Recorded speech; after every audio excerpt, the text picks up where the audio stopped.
Hello বন্ধুরা, good morning. Welcome back to my channel Rupa Rokomari. আমার রূপা রকমারি চ্যানেলে আরও একটি নতুন ব্লগে তোমাদের সকলকে অনেক অনেক ভালোবাসা জানাই বন্ধুরা। তো আজকে হচ্ছে বৃহস্পতিবার। দেখো সকাল এখন বাজে হচ্ছে প্রায় 8:30।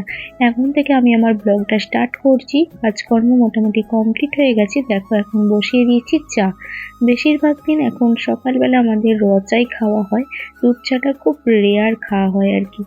তো সুদীপ্ত কিন্তু দুধ চা খেতে খুবই পছন্দ করে, বাট আমার র চাটাই খেতে খুব ভালো লাগে। আমার জন্যই অ্যাকচুয়ালি বলতে পারো র চাটা খাই আর কি। চলো চা হয়ে গেল আমার। এবার আজকে চাটা খাবো কোথায় বলো তো? বাইরে বসে বসে। তার কারণ হচ্ছে কারেন্ট নেই, কারেন্ট চলে গেছে।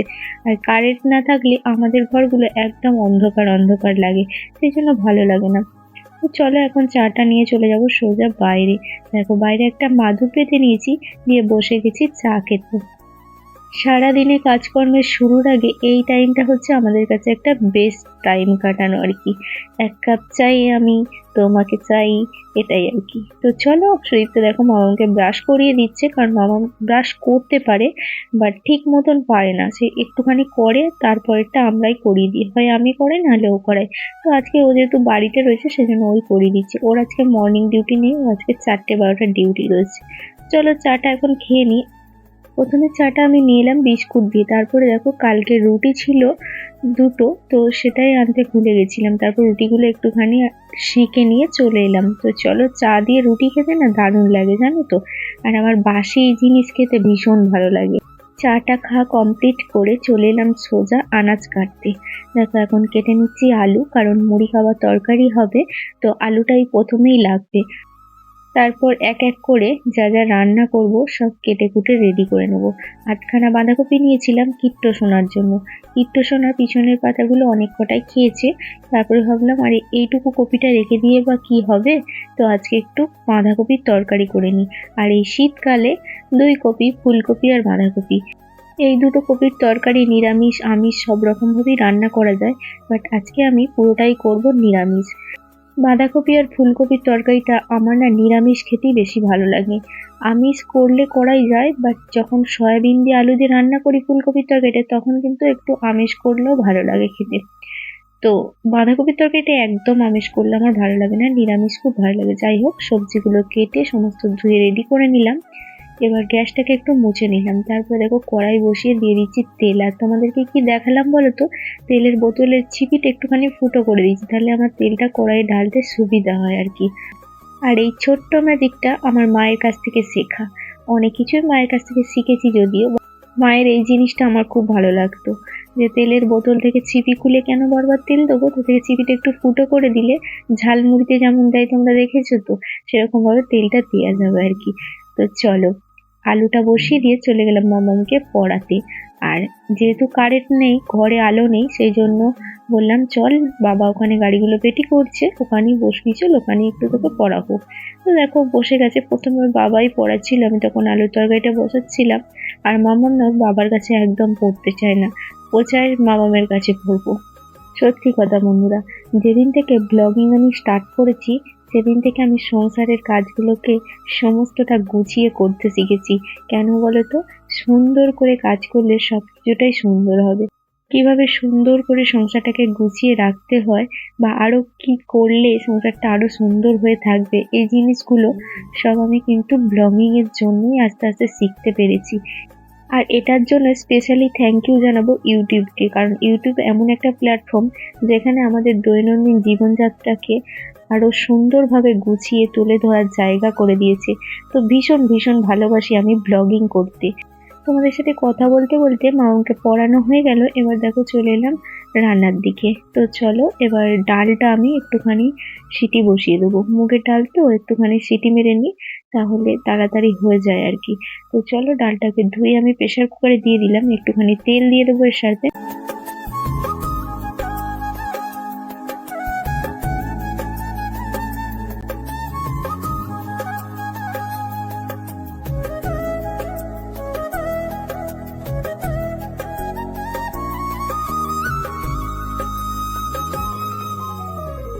তো মুড়ি খাওয়া তরকারিটা আমার কমপ্লিট হয়ে গেছে। তারপর দেখো তরকারিটা নামিয়ে নিয়ে কড়াইটা পরিষ্কার করে মুছে নিয়ে আবারও বসিয়ে দিলাম কড়াইয়ে তেল দিয়ে। আলু আর কুমড়োটা ভেজে নিচ্ছি। আজকে করব উচ্ছের চচ্চড়ি। সব সবজিগুলো ভেজে নিয়ে তারপর উচ্ছের চচ্চড়িটা বসিয়ে দেবো। এদিকে দেখো সুদীপ্ত আর মামামের জন্য মুড়ি বেড়ে নিলাম। সুদীপ্তকে শসা কেটে দিয়েছি, পেঁয়াজ কেটে দিচ্ছি।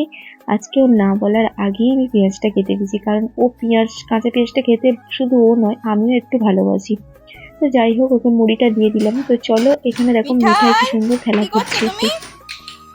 মিঠাই, এ আমার মাদুরটা কি করছি, তুলে সুদীপ্তকে মুড়িটা দিয়েছে। এখানে আমি বেগুনটা ভাজতে বসিয়ে দিয়েছিলাম। বেগুনটা হালকা করে একটু ভেজে নিচ্ছি, কারণ চচ্চড়ির সাথেও এটা ভাজা হবে আর কি। তারপর দেখো কড়াইয়ে তেল দিয়ে একটুখানি পাঁচ ফোড়ন আর শুকনো লঙ্কাটা না এক হাতে ক্যামেরা নিয়ে আর ওটাকে ছিঁড়ে দিতে পারিনি, গোটাই দিয়ে দিয়েছি। তো যাই হোক, এবার বড়িগুলো আমার ভাজা হয়নি বলে বড়িগুলো একটু ভেজে নিলাম। তারপরে উচ্ছের চচ্চড়িটা চাপিয়ে দিয়ে দেখো চলে এসেছি বাইরে। আর এই দেখো আমার ছোট্ট পুচকু দেওর চলে এসেছে। দেওরের সাথে একটুখানি খেলা করছি, ওকে কোলে নিয়ে আদর করছি। আর সুদীপ্ত দেখো ওখানে গাড়িগুলোকে একটু রিপেয়ারিং করতে বসেছি। যাই হোক, এগুলো একটুখানি ডিফেক্ট ছিল, রিপেয়ারিং করে দিচ্ছে। তো ওদিকে আমি রান্না বান্না করছি, আর আজকে আমার কথার সাথে একটা আওয়াজ শুনতে পাবে, কারণ পাশের বাড়িতে কাজ হচ্ছে, একটুখানি ধুমধাম করে আওয়াজ হচ্ছে। আর এই দেখো এখন এখানে খেলা করছে, দেখো অর্ধেক মিঠাই আর মাম্মাম। মাম্মাম কি খাচ্ছ? লেবু। অর্ধেক, এদিকে তাকাও।